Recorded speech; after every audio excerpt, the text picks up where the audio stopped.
वार 18वीं। एक ओंकार सतगुर प्रसाद। पौड़ी। एक कवाओ पसाओ कर, ओंकार अनेक अकारा। पौण पाणी बैसंतरो, धरत अगास निवास बिथारा। वाहिगुरु जी का खालसा, वाहिगुरु जी की फतेह। एक कवाओ पसाओ कर, ओंकार अनेक अकारा। ਭਾਈ ਗੁਰਦਾਸ ਜੀ 18ਵੀਂ ਵਾਰ ਪਹਿਲੀ ਪੌੜੀ ਦੇ ਵਿੱਚ ਉਸ ਪਰਮਾਤਮਾ ਦੀ ਕੁਦਰਤ, ਜੋ ਪਰਮਾਤਮਾ ਨੇ ਇਸ ਕੁਦਰਤ ਨੂੰ ਆਪ ਬਣਾਇਆ ਹੈ ਤੇ ਆਪ ਹੀ ਸਾਖੀ ਵਿਟਨੈਸ ਰੂਪ ਹੋ ਕੇ ਇਹ ਸੰਸਾਰ ਦੇ ਵਿੱਚ ਆਪ ਪਰਮਾਤਮਾ ਵਿਚਰ ਰਹੇ ਹਨ। ਸ੍ਰੀ ਜਪਜੀ ਸਾਹਿਬ ਦੇ ਵਿੱਚ ਆਪਾਂ ਹਰ ਰੋਜ਼ ਪੜ੍ਹਦੇ ਹਾਂ, ਕੀਤਾ ਪਸਾਓ ਏਕੋ ਖੁਆਓ, ਤਿਸ ਤੇ ਹੋਏ ਲਖ ਦਰਿਆਓ। ਕੁਦਰਤ ਕਵਣ ਕਹਾਂ ਵਿਚਾਰ, ਵਰਿਆ ਨਾ ਜਾਵਾ ਏਕ ਵਾਰ। ਜੋ ਤੁਧ ਭਾਵੈ ਸਾਈ ਭਲੀ ਕਾਰ, ਤੂੰ ਸਦਾ ਸਲਾਮਤ ਨਿਰੰਕਾਰ। ਇਹ ਸਾਰੀ ਹੀ 18ਵੀਂ ਪੌੜੀ ਭਾਈ ਗੁਰਦਾਸ ਜੀ ਉਸ ਪਰਮਾਤਮਾ ਦੀ ਕੁਦਰਤ ਨੂੰ ਬੇਅੰਤ ਦਿਖਾਉਂਦਿਆਂ ਹੋਇਆਂ ਉਸ ਪਰਮਾਤਮਾ ਨੂੰ ਬੇਅੰਤ ਰੂਪ, ਅਪਾਰ ਰੂਪ ਕਰਕੇ ਦਰਸਾਇਆ ਹੈ ਕਿ ਪਰਮਾਤਮਾ ਕਿੱਡਾ ਵੱਡਾ ਹੈ। ਪਰਮਾਤਮਾ ਦੀ ਕੁਦਰਤ ਦਾ ਅੰਤ ਨਹੀਂ ਪਾਇਆ ਜਾ ਸਕਦਾ, ਤੇ ਫਿਰ ਉਸ ਕਾਦਰ ਬਣਾਉਣ ਵਾਲੇ ਦਾ ਅੰਤ ਕੌਣ ਪਾ ਸਕਦਾ ਹੈ? ਕਿਉਂਕਿ ਕੁਦਰਤ ਨੂੰ ਜਿਸ ਨੂੰ ਆਪਾਂ ਅੱਜ ਦੇਖ ਰਹੇ ਹਾਂ, ਇਹ ਤਾਂ ਸਿਰਫ ਇੱਕ ਵਾਰੀ ਬਣੀ ਹੋਈ ਆਪਾਂ ਦੇਖਦੇ ਹਾਂ। ਪਰਮਾਤਮਾ ਨੇ ਐਸੀ ਕੁਦਰਤ ਨੂੰ ਕਈ ਵਾਰੀ ਬਣਾਇਆ, ਕਈ ਵਾਰੀ ਉਸ ਨੂੰ ਜਿਹੜਾ ਹੈ ਪਾਲਿਆ ਤੇ ਕਈ ਵਾਰੀ ਉਸ ਦਾ ਨਾਸ਼ ਕੀਤਾ ਹੈ। ਪਰਮਾਤਮਾ ਬਹੁਤ ਵੱਡਾ ਹੈ ਉਸ ਦੀ ਕੁਦਰਤ ਨਾਲੋਂ। ਤੇ ਸਭ ਤੋਂ ਵੱਡੀ ਗੱਲ ਇਹ ਹੈ, ਜਦੋਂ ਕੋਈ ਵੀ ਕੋਈ ਚੀਜ਼ ਬਣਾਉਂਦਾ ਹੈ, ਉਹ ਚੀਜ਼ ਜਿਹੜੀ ਬਣਦੀ ਹੈ ਉਸ ਦੇ ਹੁਨਰ ਜਾਂ ਸਕਿੱਲ ਦੇ ਨਾਲ ਉਹ ਬਣਦੀ ਹੈ। ਜਦੋਂ ਉਹ ਚੀਜ਼ ਲੋਕਾਂ ਤੱਕ ਪਹੁੰਚਦੀ ਹੈ ਤਾਂ ਸਿਰਫ ਉਸ ਇਨਸਾਨ ਜਿਹਨੇ ਬਣਾਈ ਹੈ ਉਸ ਦਾ ਹੁਨਰ, ਉਸ ਦਾ ਸਕਿੱਲ, ਉਸ ਦਾ ਗਿਆਨ, ਉਸ ਦਾ ਨੌਲੇਜ ਆਪਾਂ ਦੇਖਦੇ ਹਾਂ, ਪਰ ਉਹ ਆਪ ਉਸ ਚੀਜ਼ ਵਿੱਚ ਨਿਵਾਸ ਨਹੀਂ ਕਰਦਾ, ਉਹ ਆਪ ਅਲੱਗ ਰਹਿੰਦਾ ਹੈ। ਪਰ ਪਰਮਾਤਮਾ ਐਸਾ ਕਰਤਾ ਹੈ, ਜੋ ਵੀ ਕੁਝ ਉਹ ਬਣਾਉਂਦਾ ਹੈ ਉਹ ਆਪ ਹੀ ਵਿੱਚ ਵਸ ਕੇ ਰਹਿੰਦਾ ਹੈ, ਉਹ ਆਪ ਹੀ ਸਾਖੀ ਰੂਪ ਹੋ ਕੇ ਵਿੱਚ ਵਰਤਦਾ ਹੈ। ਇਸ ਕਰਕੇ ਪਰਮਾਤਮਾ ਦੀ ਬਣਾਈ ਚੀਜ਼ ਵੀ ਪਰਮਾਤਮਾ ਦਾ ਰੂਪ ਹੀ ਹੈ। ਪਰ ਇੱਕ ਗੱਲ ਹੈ, ਜਿਹੜੇ ਵੀ ਇਨਸਾਨ ਪਰਮਾਤਮਾ ਦਾ ਅੰਤ ਪਾਉਣਾ ਚਾਹੁੰਦੇ ਨੇ, ਉਹ ਪਰਮਾਤਮਾ ਦੇ ਸ਼ਰੀਕ ਬਣਦੇ ਨੇ। ਉਹ ਪਰਮਾਤਮਾ ਨੂੰ ਜਿਹੜਾ ਹੈ ਛੋਟਾ ਦਰਸਾਉਣ ਵਾਸਤੇ ਤੇ ਆਪਣੇ ਆਪ ਨੂੰ ਵੱਡਾ ਦਰਸਾਉਣ ਵਾਸਤੇ ਪਰਮਾਤਮਾ ਦਾ ਅੰਤ ਨੂੰ ਲੱਭਦੇ ਨੇ। ਤੇ ਭਾਈ ਗੁਰਦਾਸ ਜੀ ਨੇ ਇਸ ਵਾਰ ਦੇ ਵਿੱਚ ਆਪਾਂ ਨੂੰ ਗਿਆਨ ਦਿੱਤਾ ਹੈ ਕਿ ਪਰਮਾਤਮਾ ਦਾ ਅੰਤ ਤਾਂ ਕੋਈ ਪਾ ਹੀ ਨਹੀਂ ਸਕਦਾ, ਕਿਉਂਕਿ ਇਨਸਾਨ ਦਾ ਗਿਆਨ ਜਿਹੜਾ ਹੈ ਉਹ ਕੁਦਰਤ ਦੇ ਮੁਹਤਾਜ ਹੋ ਕੇ ਰਹਿ ਜਾਂਦਾ ਹੈ। ਜਿਵੇਂ ਸਾਇੰਟਿਸਟ ਹੈ, ਉਹ ਜਿਹੜਾ ਹੈ ਪਰਮਾਤਮਾ ਦੀ ਬਣਾਈ ਹੋਈ ਚੀਜ਼ ਦੀ ਰਿਸਰਚ ਕਰਕੇ ਉਸ ਤੋਂ ਗਿਆਨ ਪ੍ਰਾਪਤ ਕਰਦੇ ਨੇ। ਜੇ ਸਾਇੰਟਿਸਟ ਇਸ ਕੁਦਰਤ ਦੇ ਵਿੱਚ ਫਸੇ ਹੋਏ ਨੇ, ਇਸ ਕੁਦਰਤ ਨੂੰ ਹੀ ਉਹਨਾਂ ਨੇ ਜਿਹੜਾ ਹੈ ਖੋਜਿਆ ਹੈ, ਤਾਂ ਉਹ ਇਹ ਕੁਦਰਤ ਤੋਂ ਜਿਹੜਾ ਹਨ ਅੱਗੇ ਕਿਵੇਂ ਲੰਘ ਕੇ ਜਾ ਸਕਦੇ ਨੇ? ਤੇ ਪਰਮਾਤਮਾ ਹੀ ਹੈ ਇੱਕ ਜੋ ਇਹ ਕੁਦਰਤ ਤੋਂ ਪਰੇ ਹੈ, ਜੋ ਆਪ ਕੁਦਰਤ ਰੂਪ ਵੀ ਹੈ ਤੇ ਕੁਦਰਤ ਤੋਂ ਜਿਹੜਾ ਹੈ ਅਲੱਗ ਵੀ ਹੈ। ਸੋ ਇਸ ਕਰਕੇ ਭਾਈ ਗੁਰਦਾਸ ਨੇ ਇਹ ਸਾਰੀ ਵਾਰ ਵਿੱਚ ਆਪਾਂ ਨੂੰ ਇਹੀ ਗਿਆਨ ਦਰਸਾਉਣ ਵਾਸਤੇ ਪਹਿਲੀ ਪੌੜੀ ਦੇ ਵਿੱਚ ਭਾਈ ਗੁਰਦਾਸ ਜੀ ਫਰਮਾਉਂਦੇ ਹਨ, ਇੱਕ ਕਵਾਓ ਪਸਾਓ ਕਰ। ਇਹ ਮੰਗਲ ਰੂਪ ਹੈ। 18ਵੀਂ ਪੌੜੀ ਦੇ ਮੰਗਲ ਦੇ ਵਿੱਚ ਭਾਈ ਗੁਰਦਾਸ ਜੀ ਫਰਮਾਉਂਦੇ ਹਨ ਕਿ ਏਕੋ ਕਵਾਓ ਪਸਾਓ ਕਰ।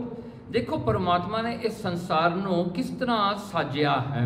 ਇੱਕ ਕਵਾਓ, ਇੱਕ ਸ਼ਬਦ ਦੇ ਨਾਲ, ਇੱਕ ਆਵਾਜ਼ ਦੇ ਨਾਲ ਪਰਮਾਤਮਾ ਨੇ ਇਹ ਸਾਰੇ ਸੰਸਾਰ ਦਾ ਪਸਾਰਿਆ, ਇਹ ਸਾਰਾ ਪਰਮਾਤਮਾ ਨੇ ਆਪ ਕੀਤਾ ਹੈ। ਹੁਣ ਇੱਥੇ ਪਰਮਾਤਮਾ ਜਦੋਂ ਇੱਕੋ ਕੁਆਓ ਦੇ ਵਿੱਚ ਆਪਾਂ ਇਹ ਸ਼ਬਦ ਨੂੰ ਲੈ ਲਈਏ ਵੀ ਸ਼ਬਦ ਰੂਪ ਹੋ ਕੇ ਇੱਕ ਆਵਾਜ਼ ਦੇ ਵਿੱਚ ਜੇ ਸੰਸਾਰ ਬਣਿਆ ਹੈ, ਇਸ ਕਰਕੇ ਅੱਜ ਸ੍ਰੀ ਗੁਰੂ ਗ੍ਰੰਥ ਸਾਹਿਬ ਸੱਚੇ ਪਾਤਸ਼ਾਹ ਜੀ ਆਪਣੇ ਗੁਰੂ ਨੇ, ਉਹ ਆਪ ਪਰਮਾਤਮਾ ਰੂਪ ਨੇ। ਕਿਉਂ?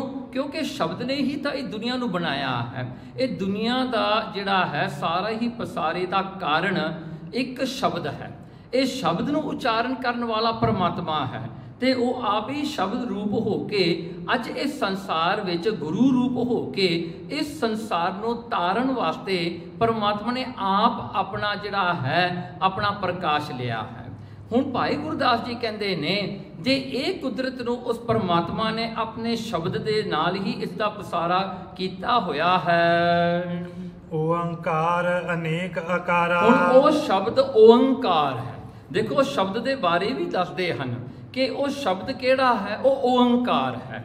ਓੰਕਾਰ ਰੂਪ ਹੋ ਕੇ ਗੁਰੂ ਨਾਨਕ ਸੱਚੇ ਪਾਤਸ਼ਾਹ ਜੀ ਨੇ ਇੱਕ ਓੰਕਾਰ ਕਿਹਾ ਹੈ ਵੀ ਉਹ ਜਿਹੜਾ ਓੰਕਾਰ ਰੂਪ ਜੋ ਕਿ ਪਸਾਰਾ ਨੂੰ ਪਸਾਰਨ ਵਾਲਾ ਉਹ ਪਰਮਾਤਮਾ ਜੋ ਈਸ਼ਵਰ ਰੂਪ ਹੋ ਕੇ ਪਰਮਾਤਮਾ ਆਪ ਇਸ ਸੰਸਾਰ 'ਚ ਵਸਦਾ ਹੈ, ਉਹ ਅਸਲ ਵਿੱਚ ਇੱਕੋ ਹੀ ਇੱਕ ਹੈ। ਸੋ ਇਸ ਕਰਕੇ ਓੰਕਾਰ ਅਨੇਕ ਆਕਾਰ ਕਹਿੰਦੇ ਉਹ ਓੰਕਾਰ ਦੇ ਸ਼ਬਦ ਨੇ ਬੜੇ ਹੀ ਆਕਾਰ ਆਪਣੇ ਮੈਨੀਫੈਸਟੇਸ਼ਨ ਮੈਨੀ ਫਾਰਮਸ ਆਪਣੇ ਬਣਾ ਕੇ ਇਸ ਸੰਸਾਰ ਵਿੱਚ ਪਰਮਾਤਮਾ ਆਪ ਹੀ ਵਸ ਰਿਹਾ ਹੈ। ਪੌਣ ਪਾਣੀ ਬੈਸੰਤਰੋ। ਹੁਣ ਪੰਜਾਂ ਤੱਤਾਂ ਦੀ ਗੱਲ ਕਰਦੇ ਹਾਂ, the five principal elements that has created the entire creation। ਸੋ ਉਹ ਕਿਹੜੇ ਨੇ? ਸੋ ਉਹਨਾਂ ਦੇ ਬਾਰੇ ਭਾਈ ਗੁਰਦਾਸ ਜੀ ਕਹਿੰਦੇ ਹਨ ਪੌਣ ਹਵਾ ਜਿਹੜਾ ਹਨ ਇਹ ਜਿਹੜੀ ਹੈ। ਸੋ ਦੂਜਾ ਪਾਣੀ ਜਿਹੜਾ ਹੈ ਵਾਟਰ। ਸੋ ਅੱਗੇ ਹੋ ਗਿਆ ਬੈਸੰਤਰ। ਸੋ ਇਹ ਬੈਸੰਤਰ ਜਿਹੜਾ ਹੈ ਇਹਨੂੰ ਅੱਗ ਹੈ ਫਾਇਰ। ਸੋ ਇਹ ਤਿੰਨ ਹੋ ਗਏ ਜਿਹੜਾ ਐ ਵਾਟਰ ਤੇ ਜਿਹੜਾ ਹੋ ਗਈ ਫਾਇਰ। ਧਰਤ ਆਕਾਸ ਨਿਵਾਸ ਵਿਥਾਰਾ। ਹੁਣ ਦੋ ਹੋਰ ਨੇ, ਉਹ ਇੱਕ ਕੀ ਹੈ ਚੌਥਾ ਜਿਹੜਾ ਧਰਤੀ ਹੈ ਅਰਥ ਹੈ ਤੇ ਜਿਹੜਾ ਪੰਜਵਾਂ ਜਿਹੜਾ ਆਕਾਸ਼ ਹੈ। ਹੁਣ ਆਕਾਸ਼ ਜਿਹੜਾ ਹੈ ਇਹਦੇ ਬਾਰੇ ਜਿਹੜਾ ਹੈ ਦੋ ਵਿਚਾਰ ਹੈ। ਹੁਣ ਜਦੋਂ ਆਪਾਂ ਆਕਾਸ਼ ਆਪਣੇ ਉਤਲੇ ਵੱਲ ਆਪਾਂ ਬ੍ਰਹਿਮੰਡਾਂ ਵੱਲ ਦੇਖਦੇ ਹਾਂ ਉਹ ਖੁੱਲਾ ਬ੍ਰਹਿਮੰਡ ਨਜ਼ਰ ਆਉਂਦਾ ਹੈ ਕਿਉਂਕਿ ਇਹ ਜਿਹੜਾ ਆਕਾਸ਼ ਹੈ ਇਸ ਨੂੰ ਸਪੇਸ ਵੀ ਕਿਹਾ ਜਾਂਦਾ ਹੈ। ਜਿਹੜਾ ਸਪੇਸ ਹੈ ਇਹੀ ਆਕਾਸ਼ ਹੈ। ਸੋ ਇਹ ਪੰਜਵਾਂ ਤੱਤ ਹੋ ਗਿਆ ਨਿਵਾਸ ਵਿਥਾਰਾ ਤੇ ਇਹਦੇ ਵਿੱਚ ਪਰਮਾਤਮਾ ਨੇ ਆਪ ਨਿਵਾਸ ਲਿਆ ਹੈ। ਸੋ ਜਿੰਨਾ ਵੀ ਪਸਾਰਾ ਦੁਨੀਆ ਦਾ ਬਣਿਆ ਹੋਇਆ ਇਹ 5 ਪ੍ਰਿੰਸੀਪਲ ਐਲੀਮੈਂਟਸ ਇਹ ਪੰਜ ਤੱਤਾਂ ਤੋਂ ਹੀ ਅੱਗੇ ਵਿਸਤਾਰ ਬਣਿਆ ਹੋਇਆ ਹੈ। ਇਹ ਪੰਜ ਤੱਤਾਂ ਨੂੰ ਇਕੱਠੇ ਕਰਕੇ ਹੀ ਇਹ ਸੰਸਾਰ ਬਣਿਆ ਹੈ। ਸੋ ਇਸੇ ਕਰਕੇ ਜਿਵੇਂ ਇਨਸਾਨ ਆਪਾਂ ਸਾਰੇ ਹਾਂ ਆਪਣੇ ਅੰਦਰ ਪੰਜ ਤੱਤਾਂ ਦੇ ਨਾਲ ਆਪਣਾ ਸਰੀਰ ਸਾਜਿਆ ਹੈ। ਹੁਣ ਕਈ ਐਸੇ ਵੀ ਹਨ ਜਿਨ੍ਹਾਂ ਵਿੱਚ 2 ਵੀ ਤੱਤ ਹਨ, ਕਈਆਂ ਵਿੱਚ 3 ਤੱਤ ਹਨ, ਕਈਆਂ ਵਿੱਚ 4 ਹੋਣਗੇ, ਪਰ ਸੰਪੂਰਨ ਸਰੀਰ ਪਰਮਾਤਮਾ ਨੇ ਇਹ ਇਨਸਾਨ ਦਾ ਬਣਾਇਆ ਹੈ। ਇਸ ਦੇ ਵਿੱਚ 5 ਤੱਤ ਜਿਹੜੇ ਹਨ ਪੂਰੇ ਕਰਕੇ ਇਸ ਜੀਵ ਨੂੰ ਪਾਇਆ ਹੈ। ਸੋ ਇਸ ਕਰਕੇ ਜਿਹੜੀ ਚੇਤਨ ਸ੍ਰਿਸ਼ਟੀ ਹੈ ਉਹ 5 ਤੱਤਾਂ ਤੋਂ ਬਣੀ ਹੋਈ ਹੈ। ਜਿਹੜੀ ਜੜ ਸ੍ਰਿਸ਼ਟੀ ਹੈ ਉਹ 1-2 ਤੱਤ ਤੋਂ ਘੱਟ ਵੀ ਹੁੰਦੀ ਹੈ। ਇਸ ਕਰਕੇ ਪਰ ਗੱਲ ਕੀ ਹੈ ਕਿ ਸਾਰਾ ਹੀ ਪਸਾਰਾ ਪਰਮਾਤਮਾ ਨੇ ਇਹ 5 ਤੱਤਾਂ ਨਾਲ ਹੀ ਬਣਾਇਆ ਹੈ। ਜਲ ਥਲ ਤਰਵਰ ਪਰਬਤਾਂ। ਹੁਣ ਦੇਖੋ ਕੀ ਬਣਿਆ। ਭਾਈ ਗੁਰਦਾਸ ਜੀ ਕਹਿੰਦੇ ਨੇ ਇਹ 5 ਤੱਤਾਂ ਤੋਂ ਜਿਹੜਾ ਹੈ ਜਲ ਜਿਹੜਾ ਹਨ ਰਿਵਰਸ ਓਸ਼ਨਸ ਜਿਹੜੇ ਨੇ, ਸੋ ਦਰਿਆ ਜਿਹੜੇ ਨੇ, ਜਿਹੜੀਆਂ ਨਦੀਆਂ ਹਨ, ਸਮੁੰਦਰ ਨੇ, ਇਹ ਸਾਰੇ ਜਿਹੜੇ ਹਨ ਇਸੇ ਤੋਂ ਬਣੇ ਹੋਏ ਹਨ। ਥਲ ਜਿਹੜੀ ਧਰਤੀ ਹੈ ਧਰਤੀ ਵੀ ਤਾਂ ਇਸੇ ਕਰਕੇ ਹੀ ਬਣੀ ਹੋਈ ਹੈ। ਫਿਰ ਕਹਿੰਦੇ ਤਰਵਰ ਜਿਹੜੇ ਕਿ ਦਰਖਤ ਨੇ, ਸੋ ਟਰੀਜ਼ ਹਨ, ਇਹ ਵੀ ਤਾਂ ਉੱਥੋਂ ਹੀ ਬਣੇ ਹਨ ਜਿਨੇ ਵੱਡੇ ਵੱਡੇ ਜਿਹੜੇ ਹਨ ਜਿਹੜੇ ਜੰਗਲਸ ਹਨ। ਸੋ ਜਿਹੜੇ ਇਹ ਸਾਰਾ ਕੁਝ ਬਣਿਆ ਹੈ ਇਹ ਪਰਬਤ ਜਿਹੜੇ ਨੇ ਮਾਊਂਟਨਸ ਜਿਹੜੇ ਨੇ ਇਹ ਵੀ ਇਸੇ ਤਰ੍ਹਾਂ ਹੀ ਬਣੇ ਹਨ। ਸੋ ਇਹ ਸਾਰਾ ਹੀ ਪਸਾਰਾ ਪਰਮਾਤਮਾ ਨੇ ਇਸੇ ਹੀ ਤੱਤਾਂ ਤੋਂ ਬਣਾਇਆ ਹੈ। ਜੀਵ ਜੰਤ ਅਗਣਤ ਅਪਾਰ। ਹੁਣ ਦੇਖੋ ਪਰਮਾਤਮਾ ਨੇ ਹੁਣ ਜੀ ਦਾ ਸ਼ਬਦ ਜਿਹੜਾ ਹੈ ਇਹ ਜੀ ਨੂੰ ਆਪਾਂ ਸੋਲ ਵੀ ਕਹਿ ਸਕਦੇ ਹਾਂ, ਰੋ ਵੀ ਕਹਿ ਸਕਦੇ ਹਾਂ। ਇਹ ਜੀਵ ਜਿਹੜਾ ਹੈ ਇਹ ਜੀਵ ਹੈ, ਪਰ ਇਹ ਜੀਵ ਨੂੰ ਫਿਰ ਜੁਨੀਆਂ ਮਿਲਦੀਆਂ ਹਨ। ਇਹੀ ਜੀਵ ਹੈ ਜਿਹੜਾ ਇਨਸਾਨ ਵੀ ਬਣ ਜਾਂਦਾ ਹੈ, ਪਸ਼ੂ ਪੰਖੀ ਵੀ ਬਣ ਜਾਂਦਾ ਹੈ, ਤੇ ਫਿਰ ਜੜ ਜਿਹੜੀ ਸ੍ਰਿਸ਼ਟੀ ਹੈ ਉਸਦੇ ਦੇ ਵਿੱਚ ਉਹਨਾਂ ਦੇ ਵਿੱਚ ਜਾ ਕੇ ਵੀ ਇਹ ਜਿਹੜਾ ਹਨ ਰੀਇਨਕਾਰਨੇਸ਼ਨ ਲੈਂਦਾ ਹੈ। ਸੋ ਇਸ ਕਰਕੇ ਜਿਹੜਾ ਇਹਦਾ ਜਿਹੜਾ ਹੈ ਇਹ ਸਾਰਾ ਹੀ ਪਸਾਰਾ ਜਿਹੜਾ ਹੈ ਜੀਵ। ਸੋ ਇਹ ਜੀ ਜਿਹੜੇ ਹੁੰਦੇ ਨੇ ਇਹ ਆਪਣੇ ਸਰੀਰਾਂ ਨੂੰ ਧਾਰਨ ਕਰਦੇ ਨੇ ਤੇ ਇਹਨਾਂ ਨੂੰ ਵਸੀਲਾ ਪਰਮਾਤਮਾ ਦਿੰਦਾ ਹੈ। ਪਰਮਾਤਮਾ ਸਰੀਰ ਦਿੰਦਾ ਹੈ, ਜੀਵ ਉਹਦੇ ਵਿੱਚ ਜਾ ਕੇ ਆਪਣੇ ਕਰਮਾਂ ਨੂੰ ਭੁਗਤਦੇ ਹਨ ਤੇ ਕਰਮਾਂ ਨੂੰ ਕਮਾਉਂਦੇ ਹਨ। ਅੱਗੇ ਜਿਹੜੇ ਜੰਤ ਹਨ, ਸੋ ਜਿਹੜੇ ਜੰਤ ਨੇ, ਸੋ ਇਹ ਜੰਤ ਜਿਹੜੇ ਨੇ ਜਿਹੜੀਆਂ ਟੇਢੀਆਂ ਜੂਨਾਂ ਨੇ, ਜਿਨ੍ਹਾਂ ਦੇ ਵਿੱਚ ਕੀੜੇ ਮਕੌੜੇ ਹੋਏ, ਵਾਇਰਸ, ਬੈਕਟੀਰੀਅਸ ਹੋਏ, ਇਹ ਸਾਰੇ ਜੰਤ ਨੇ। ਸੋ ਇਹ ਜਨਤਾਂ ਦੀ ਵੀ ਇੱਕ ਜੂਨੀ ਹੈ ਜਿਹਦੇ ਵਿੱਚ ਪਰਮਾਤਮਾ ਨੇ ਇਹ ਵੀ ਸਾਰੇ ਬਣਾਏ ਹੋਏ ਹਨ। ਫਿਰ ਅਗਣਤ ਅਪਾਰਾ, ਹੁਣ ਕਹਿੰਦੇ ਉਹਨਾਂ ਦੀ ਗਿਣਤੀ ਕੀ ਕਰੀਏ, ਵਾਟ ਇਜ਼ ਦ ਕਾਊਂਟ, ਕਹਿੰਦੇ ਕੋਈ ਗਿਣਤੀ ਨਹੀਂ ਇਹਨਾਂ ਦੀ, ਇਹ ਕਾਊਂਟਲੈਸ ਹਨ। ਅਪਾਰਾ ਇਹਨਾਂ ਦਾ ਜਿਹੜੇ ਇੰਨਾ ਜਿਹੜਾ ਹੈ ਅਗਿਣਤ ਨੇ ਕਿ ਇਹਨਾਂ ਦਾ ਪਾਰਾ ਵਾਰ ਦਾ ਵੀ ਨਹੀਂ ਪਤਾ ਲੱਗਦਾ। ਹੁਣ ਦੇਖੋ ਗਿਣਤੀ ਤਾਂ ਬੰਦਾ ਕਰੇਗਾ ਨਾ, ਜੇ ਇੱਕ ਸਪੀਸੀਸ ਹੋਈ ਤਾਂ ਤੁਸੀਂ ਉਹਦੀ ਗਿਣਤੀ ਕਰ ਸਕਦੇ ਹੋ। ਦੂਜੀ ਗਿਣਤੀ ਕਿੰਨੀਆਂ ਕੁ ਸਪੀਸੀਸ ਹਨ, ਉਹ ਕਿੰਨੀਆਂ ਕੁ ਸਪੀਸੀਸ ਕੈਟੇਗਰੀਜ਼ ਹਨ, ਤੁਸੀਂ ਉਹਨਾਂ ਦੀ ਵੀ ਗਿਣਤੀ ਕਰ ਸਕਦੇ ਹੋ। ਪਰ ਇੱਥੇ ਲਿਖਿਆ ਅਪਾਰਾ, ਕਹਿਣਗੇ ਉਹ ਵੀ ਅਪਾਰ ਨੇ, ਉਹਨਾਂ ਦੀ ਵੀ ਗਿਣਤੀ ਕੋਈ ਨਹੀਂ ਹੁੰਦੀ ਕਿ ਕਿੰਨੇ ਕੁ ਉਹ ਕਿਸਮ ਦੇ ਹਨ, ਕਿੰਨੇ ਕੁ ਜਿਹੜੇ ਹਨ ਉਹ ਟਾਈਪਸ ਦੇ ਹਨ, ਉਹਨਾਂ ਦਾ ਵੀ ਕੋਈ ਪਾਰਾਵਾਰ ਨਹੀਂ ਹੈਗਾ। ਇੱਕ ਵਰਭੰਡ ਅਖੰਡ ਹੈ। ਦੇਖੋ ਇੱਕ ਵਰਭੰਡ ਇੱਕੋ ਹੀ ਈਸ਼ਵਰ ਹੈ ਜੋ ਕਿ ਇਹ ਸਾਰੇ ਹੀ ਅਖੰਡ ਰੂਪ ਹੋ ਕੇ, ਜੋ ਉਹ ਖੰਡਿਆ ਨਹੀਂ ਜਾਂਦਾ, ਦੈਟ ਮੀਨਸ ਉਹ ਡਿਸਟਰੋਏ ਨਹੀਂ ਹੁੰਦਾ। ਪਰਮਾਤਮਾ ਉਹ ਸ਼ਕਤੀ ਰੂਪ ਹੋ ਕੇ ਹਮੇਸ਼ਾ ਹੀ ਵਰਤਦਾ ਰਹਿੰਦਾ ਹੈ। ਸੰਸਾਰ ਚਾਹੇ ਰਹੇ ਚਾਹੇ ਨਾ ਰਹੇ, ਪਰਮਾਤਮਾ ਤਾਂ ਹਮੇਸ਼ਾ ਹੀ ਰਹਿੰਦਾ ਹੈ। ਸੋ ਇਸ ਕਰਕੇ ਵਰਭੰਡ ਕਹਿਣ ਲਗੇ ਉਹ ਪਰਮਾਤਮਾ, ਵਰਭੰਡ ਕਹਿਣ ਲਗੇ ਉਹ ਜਿਹੜਾ ਹਨ ਸਾਰਿਆਂ ਤੋਂ ਜਿਹੜਾ ਹੈ ਜਿਹੜਾ ਬਿਯੋਂਡ ਹੈ, ਸਾਰਿਆਂ ਤੋਂ ਹੀ ਪਰੇ ਹੈ ਪਰਮਾਤਮਾ। ਇਸ ਕਰਕੇ ਇਹ ਸਾਰੇ ਜਿਹੜਾ ਹਨ ਭਰੇ ਭੰਡਾਰੇ ਦੇ ਵਿੱਚ, ਮਤਲਬ ਕਿ ਸਾਰੇ ਸੰਸਾਰ ਦੇ ਵਿੱਚ, ਸਾਰੇ ਜੀਵਾਂ ਵਿੱਚ ਉਹ ਪਰਮਾਤਮਾ ਆਪ ਵਸਦਾ ਹੈ। ਪਰ ਦੇਖੋ ਉਹ ਖੰਡ ਰੂਪ ਹੈ, ਉਹ ਜਿਹੜਾ ਹੈ ਕਿਤੇ ਨਾਸ਼ ਨਹੀਂ ਹੁੰਦਾ। ਸਰੀਰ ਬਣੇ ਨਾਲ ਪਰਮਾਤਮਾ ਨਹੀਂ ਬਣਦਾ, ਸਰੀਰ ਖਤਮ ਹੋਣ ਦੇ ਨਾਲ ਪਰਮਾਤਮਾ ਖਤਮ ਨਹੀਂ ਹੁੰਦਾ। ਸੋ ਸੰਸਾਰ ਬਣੇ ਨਾਲ ਪਰਮਾਤਮਾ ਬਣਦਾ ਨਹੀਂ, ਸੰਸਾਰ ਖਤਮ ਹੋਣ ਵਿੱਚ ਵੀ ਪਰਮਾਤਮਾ ਖਤਮ ਨਹੀਂ ਹੁੰਦਾ, ਪਰਮਾਤਮਾ ਫਿਰ ਵੀ ਰਹਿੰਦਾ ਹੈ। ਹੁਣ ਇੱਥੇ ਭਾਈ ਗੁਰਦਾਸ ਨੇ ਆਪਾਂ ਨੂੰ ਉਹ ਸ਼ਕਤੀ ਦੱਸੀ ਹੈ ਕਿ ਪਰਮਾਤਮਾ ਕਿਸ ਤਰ੍ਹਾਂ ਆਪਣੇ ਜਿਹੜਾ ਹਨ ਕ੍ਰੀਏਸ਼ਨ ਵਿੱਚ, ਆਪਣੇ ਜਿਹੜਾ ਹਨ ਇਹ ਸਾਰੀ ਬਣਾਈ ਹੋਈ ਸ੍ਰਿਸ਼ਟੀ ਦੇ ਵਿੱਚ ਆਪ ਵਸਦਾ ਹੈ। ਲੱਖ ਵਰਭੰਡ ਪਲਕ ਪਲਕਾਰਾ। ਦੇਖੋ ਇਹ ਜਿਹੜਾ ਹੈ ਵਰਭੰਡ, ਵਰਭੰਡ ਦਾ ਇੱਕ ਹੋਰ ਵੀ ਅਰਥ ਹੈ ਕਿ ਇਹ ਸ੍ਰਿਸ਼ਟ ਜਿਹੜਾ ਸੰਸਾਰ ਰੂਪੀ ਭਾਂਡਾ ਹੈ। ਕਹਿੰਦੇ ਇਹ ਭਾਂਡਾ ਜਿਹੜਾ ਹੈ ਨਾ, ਕਹਿੰਦੇ ਐਸੇ ਵਰਭੰਡ ਪਲਕ ਪਲਕਾਰਾ, ਇਹ ਸੰਸਾਰ ਨੂੰ ਪਰਮਾਤਮਾ ਨੇ ਦੇਖੋ ਅੱਖ ਦੀ ਫੋਰਨ, ਦ ਫਲਿਕਰ ਆਫ ਐਨ ਆਈ, ਜੋ ਹੈ ਅੱਖ ਮਿਚਦੀ ਤੇ ਖੁੱਲਦੀ ਹੈ, ਬਸ ਇੰਨਾ ਸਮਾਂ ਵੀ ਨਹੀਂ ਲੱਗਦਾ ਪਰਮਾਤਮਾ ਨੂੰ ਇਹ ਸੰਸਾਰ ਬਣਾਉਣ ਵਿੱਚ। ਇਹ ਸਾਰਾ ਭਾਂਡੇ ਰੂਪ ਸੰਸਾਰ ਨੂੰ ਪਰਮਾਤਮਾ ਨੇ ਇੰਨੀ ਛੇਤੀ ਬਣਾਇਆ ਤੇ ਇੰਨੀ ਜਿਹੜਾ ਹਨ ਇੰਨਾ ਸਮਾਂ ਵੀ ਨਹੀਂ ਲੱਗਿਆ ਜਿੰਨਾ ਅੱਖ ਮੀਚ ਕੇ ਖੁੱਲ ਸਕੇ ਤੇ ਖੁੱਲੀ ਹੋਈ ਅੱਖ ਮੀਚ ਸਕੇ, ਬਸ ਇੰਨਾ ਵੀ ਸਮਾਂ ਨਹੀਂ ਲੱਗਿਆ।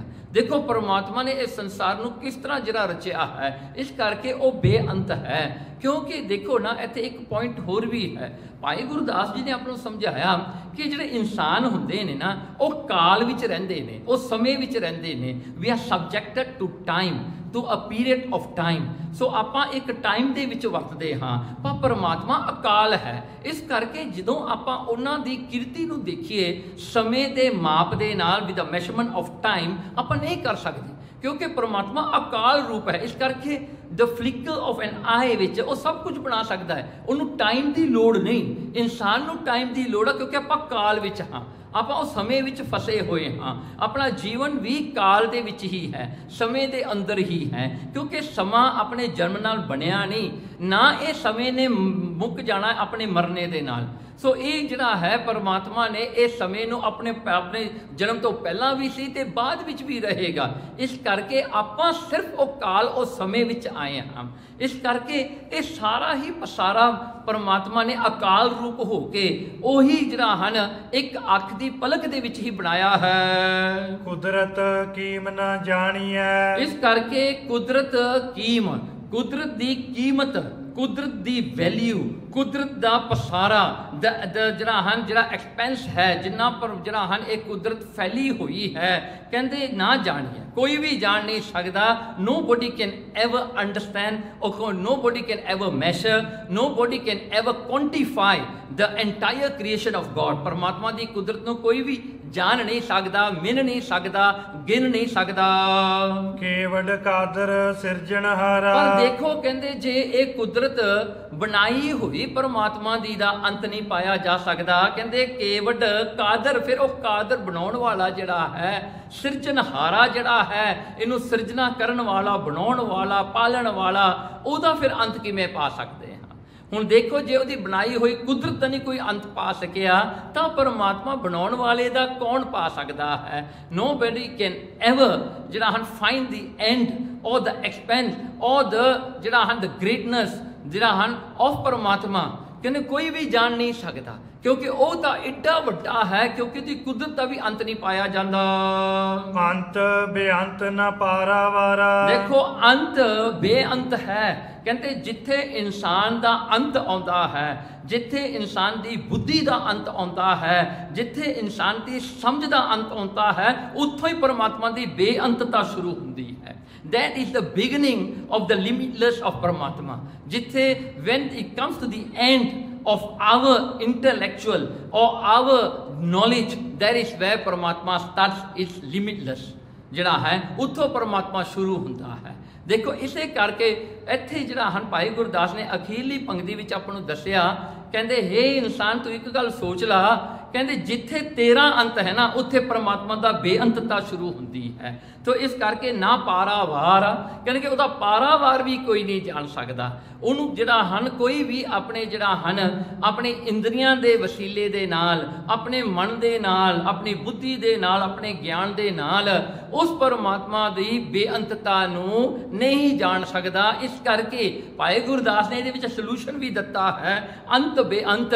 ਇਸ ਕਰਕੇ ਤੂੰ ਆਪਣਾ ਅੰਤ ਉਸ ਬੇਅੰਤ ਵਿੱਚ ਹੀ ਸਮਝ, ਕਿਉਂਕਿ ਉਹ ਪਰਮਾਤਮਾ ਦਾ ਕੋਈ ਪਾਰਾਵਾਰ ਨਹੀਂ। ਤੇ ਤੂੰ ਇਸ ਕਰਕੇ ਉਸ ਪਰਮਾਤਮਾ ਨੂੰ ਝੁਕ, ਉਹਨੂੰ ਮੱਥਾ ਟੇਕ, ਉਹਨੂੰ ਵੱਡਾ ਮੰਨ, ਕਿਉਂਕਿ ਉਹ ਤੈਨੂੰ ਬੇਅੰਤ ਬਣਾਉਣ ਵਾਲਾ ਹੈ ਤੇ ਤੂੰ ਉਹਦਾ ਅੰਤ ਨਹੀਂ ਕਿਤੇ ਜਾਣ ਸਕਦਾ, ਕਿਉਂਕਿ ਤੂੰ ਉਸਦਾ ਹੀ ਰੂਪ ਹੈ, ਤੂੰ ਆਪ ਹੀ ਬੇਅੰਤ ਦਾ ਰੂਪ ਹੈ। ਜਿੱਦਣ ਇਹ ਪਰਦਾ ਭਰਮ ਦਾ ਦੂਰ ਹੋ ਗਿਆ ਤਾਂ ਤੂੰ ਉਹ ਪਰਮਾਤਮਾ ਨੂੰ ਬੇਅੰਤ ਕਰਕੇ ਜਦੋਂ ਦੇਖਿਆ, ਫੇਰ ਤੂੰ ਦੇਖੇਂਗਾ ਪਰਮਾਤਮਾ ਦਾ ਪਾਰਾਵਾਰ ਕੋਈ ਨਹੀਂ ਹੈਗਾ। ਪਰਮਾਤਮਾ ਕਿੱਥੋਂ ਤੱਕ ਹੈ, ਫੇਰ ਇਸ ਦਾ ਜਿਹੜਾ ਹੈ ਤੂੰ ਇਸ ਪਾਰਾਵਾਰ ਦੇ ਵਿੱਚ ਲੀਨ ਹੋ ਜਾਏਗਾ, ਤੂੰ ਉਹਦਾ ਅੰਤ ਨਹੀਂ ਪਾਏਗਾ। ਸੋ ਇਸ ਕਰਕੇ ਭਾਈ ਗੁਰਦਾਸ ਨੇ ਦੇਖੋ ਮੰਗਲ ਰੂਪ ਦੇ ਵਿੱਚ ਕਿੰਨਾ ਵੱਡਾ ਆਪਾਂ ਨੂੰ ਗਿਆਨ ਬਖਸ਼ਿਸ਼ ਕੀਤਾ। ਤੇ ਕਹਿੰਦੇ ਹਨ ਕਿ ਪਰਮਾਤਮਾ ਦੀ ਕੁਦਰਤ ਨੂੰ ਤੇ ਕਾਦਰ ਨੂੰ ਦੇਖੋ ਕਿੱਡਾ ਵੱਡਾ ਹੈ। ਕੁਦਰਤ ਕੀਮ ਨਾ ਜਾਣੀਐ, ਕੇਵਡ ਕਾਦਰ ਸਿਰਜਣਹਾਰਾ, ਅੰਤ ਬੇਅੰਤ ਨਾ ਪਾਰਾਵਾਰਾ। ਵਾਹਿਗੁਰੂ ਜੀ ਕਾ ਖਾਲਸਾ, ਵਾਹਿਗੁਰੂ ਜੀ ਕੀ ਫਤਿਹ।